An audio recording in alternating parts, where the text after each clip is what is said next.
Dear viewers, greetings and welcome with Fadfada.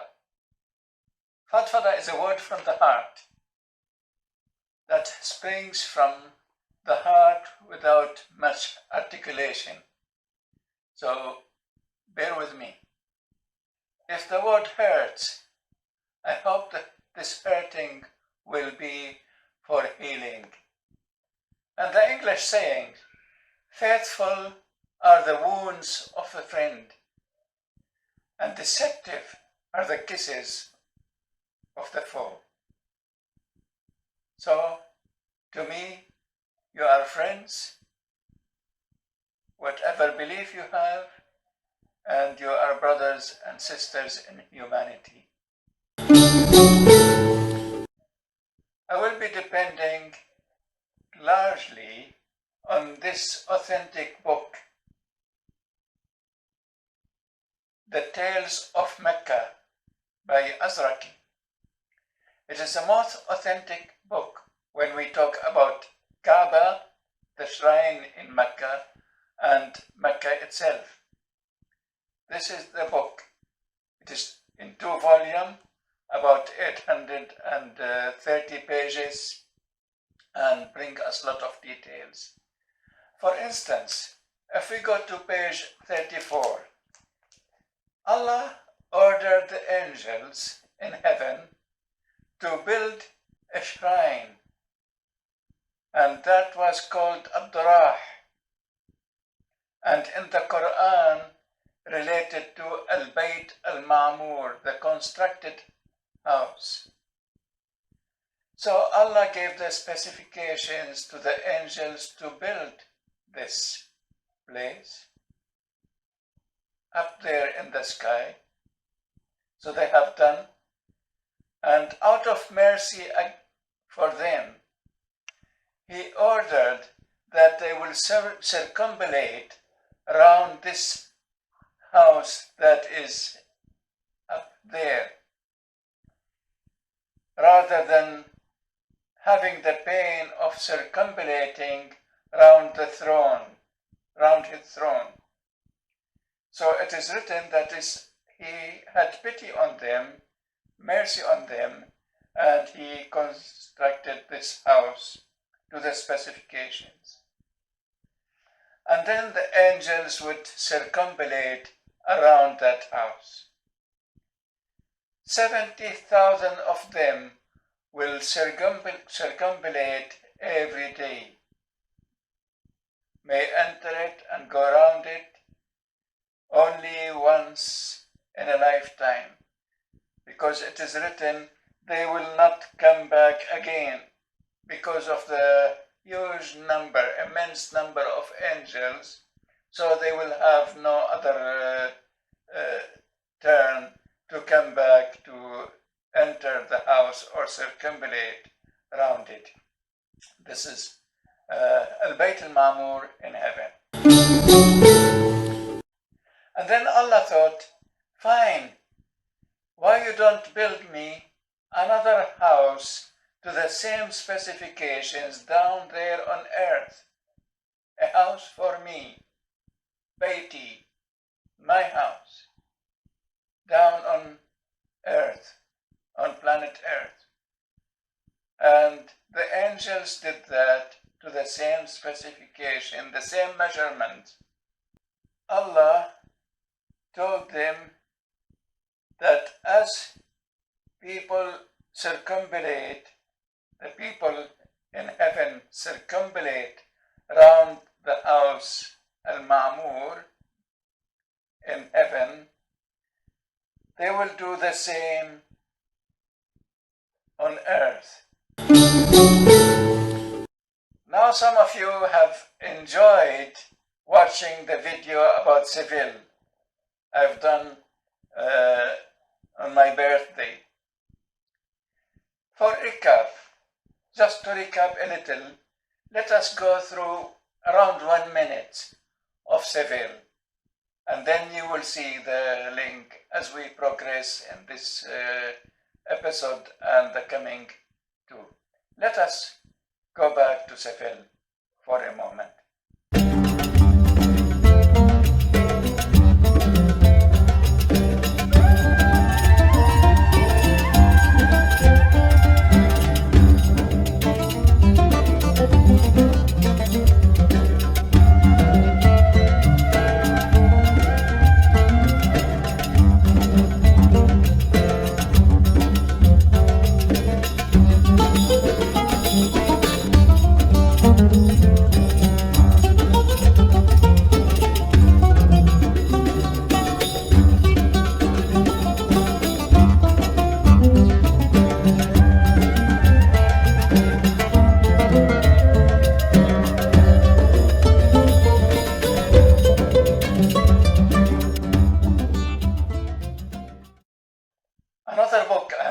breakthrough is a mythology of the Arabs by Muhammad Salim al-Hud, a Lebanese thinker and writer.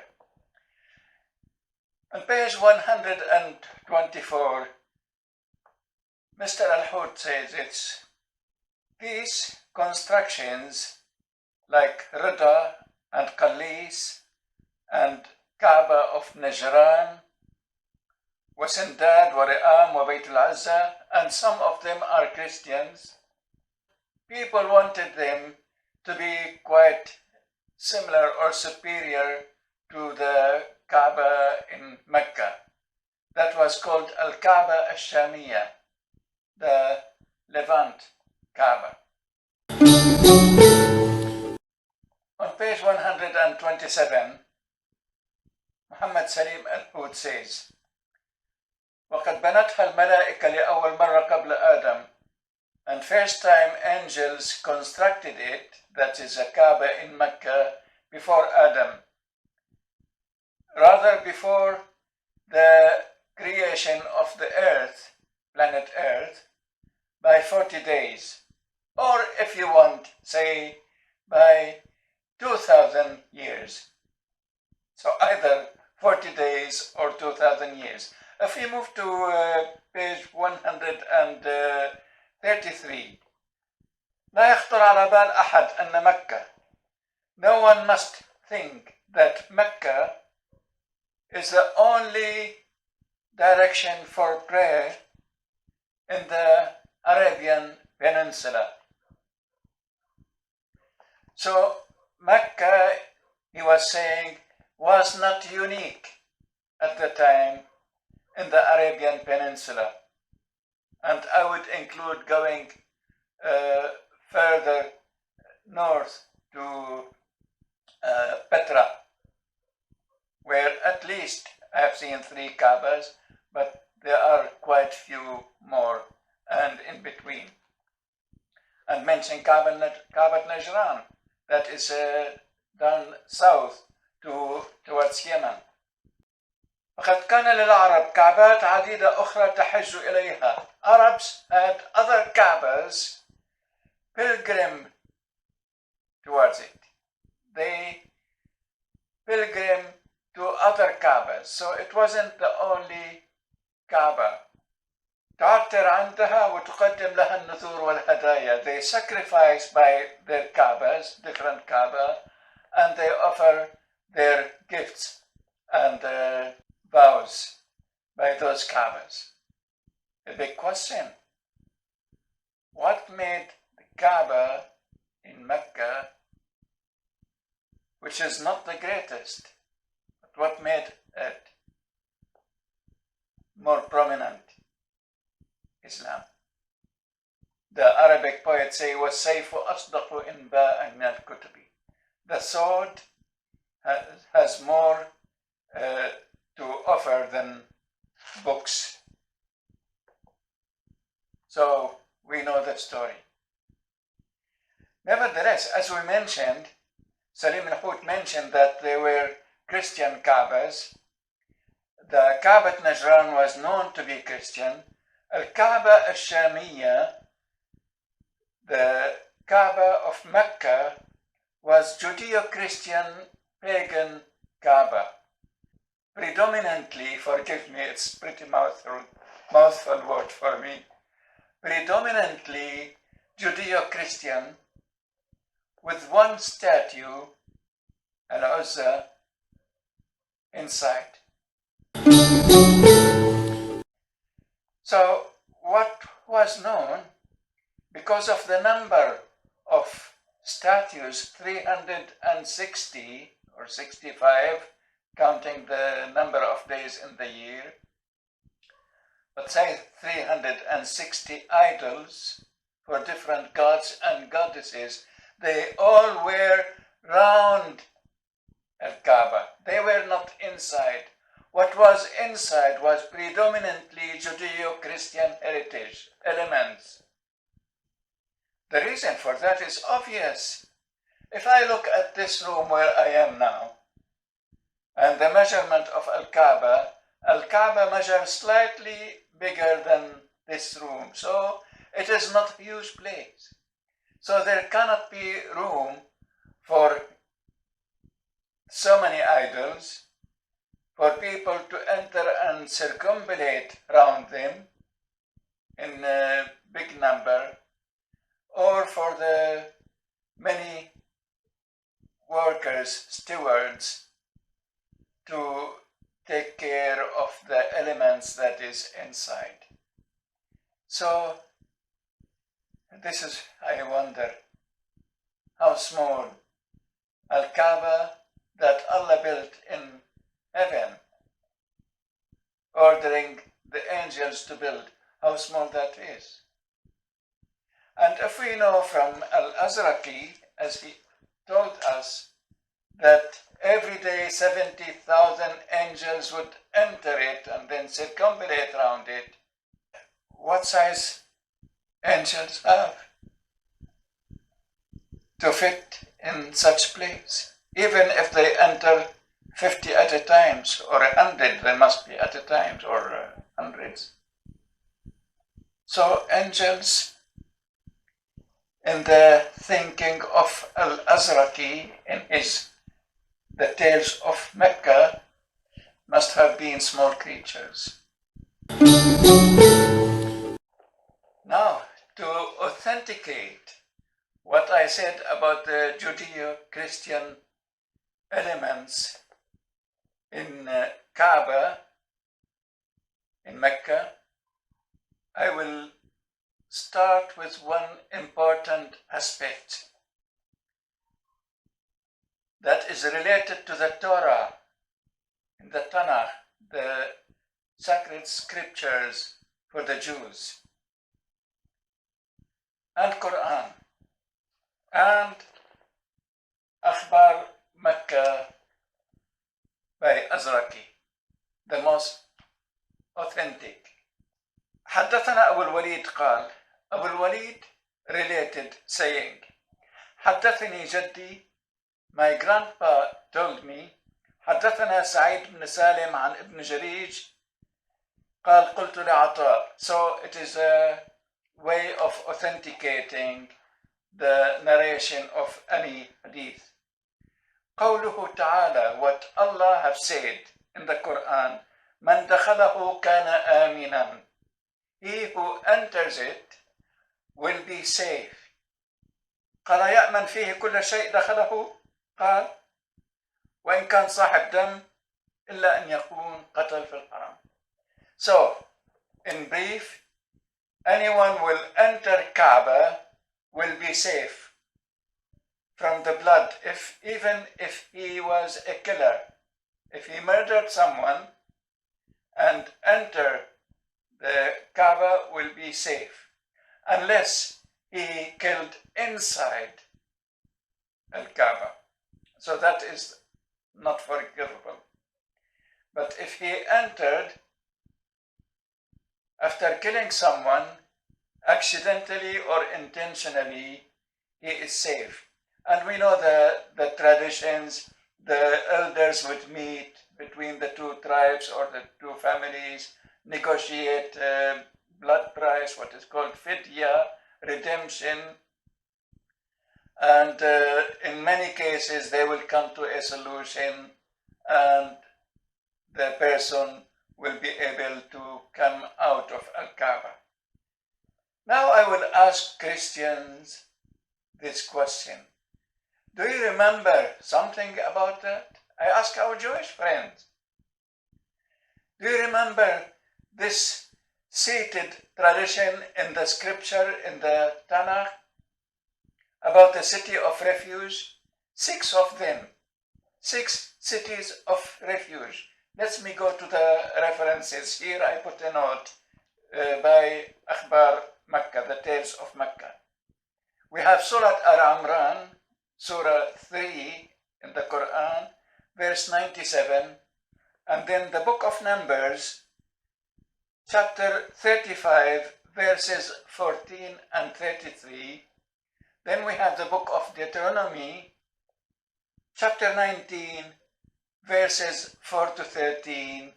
And finally, the book of Joshua, chapter 20, verses 7 and 8. This is related to the cities of refuge. Way before Islam, way before Christianity, that was set by Judaism, and this is what we see in Kaaba. What we have as a biblical tradition,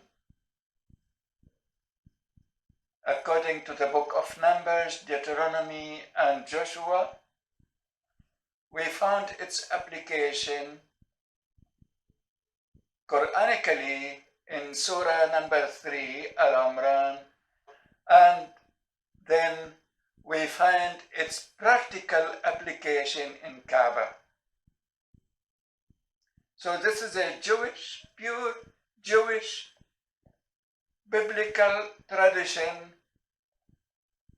came with the Jews in the region to Al-Kaaba, which was predominantly, I would say it again, Judeo-Christian place.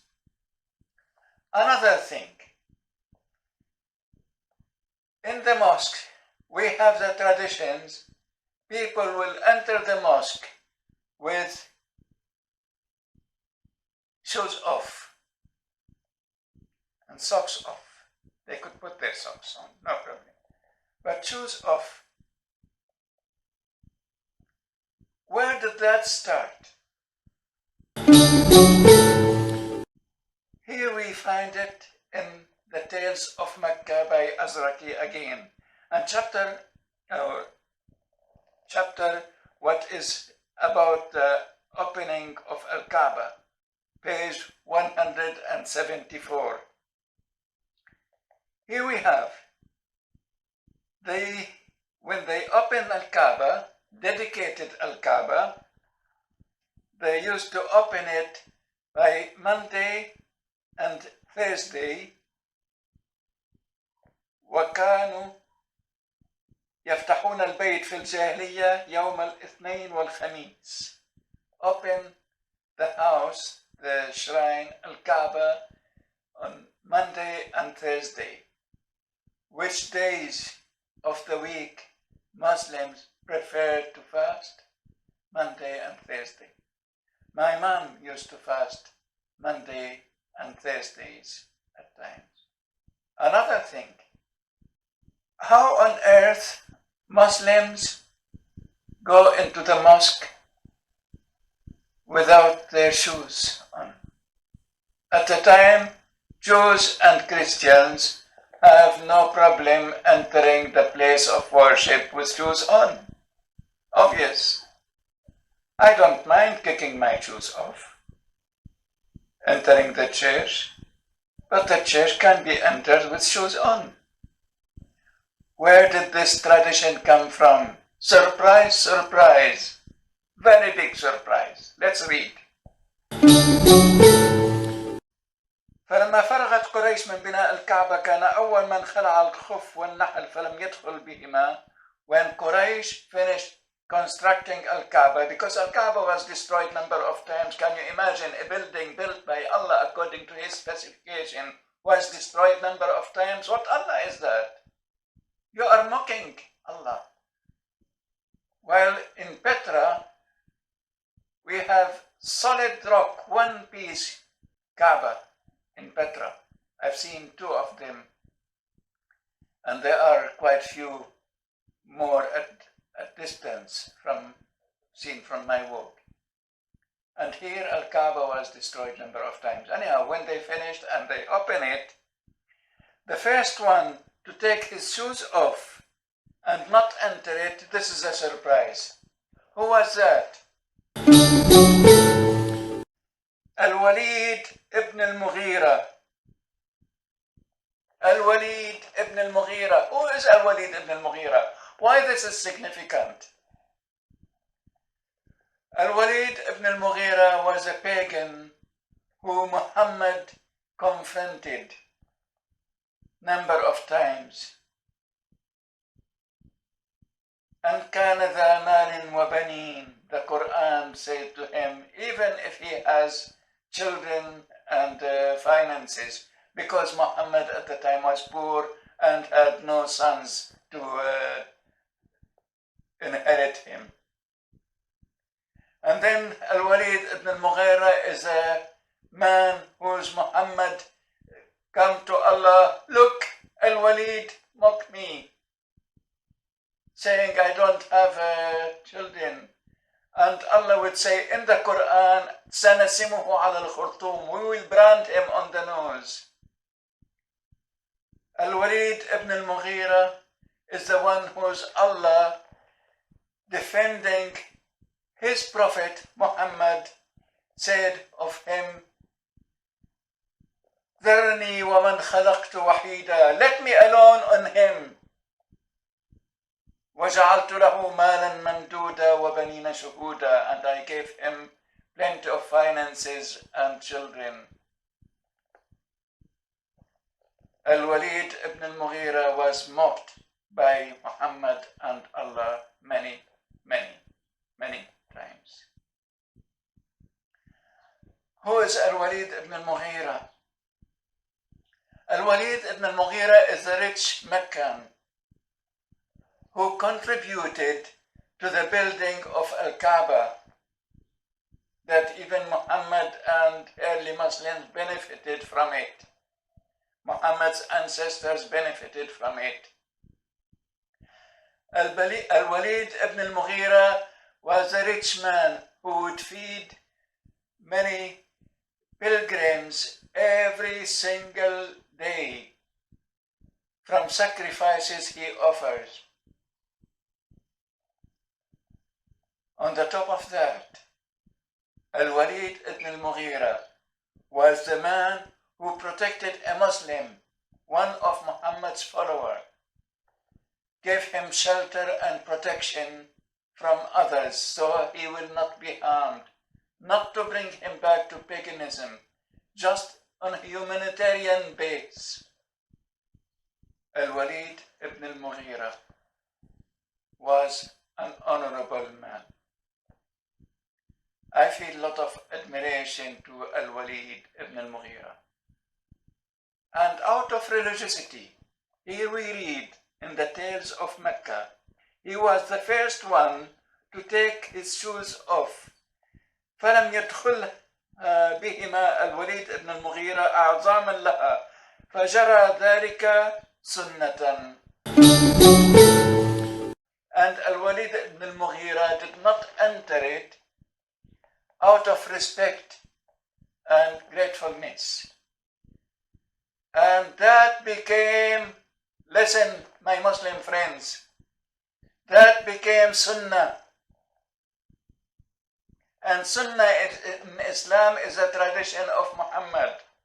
So Al-Walid ibn al-Mughira, this pagan man who was mocked and insulted badly by Allah and Muhammad in the Quran, was an honorable man, and what he did was considered as Sunnah, strict Islamic tradition to follow. This is Al-Walid ibn al-Mughira, and this is how Muslims today do not enter the mosque with their shoes on. Only Salat al-Janaza, on funerals, they will stand, they will not enter the mosque with their shoes, but they can stand at distance with their shoes on and pray Salat al-Janaza.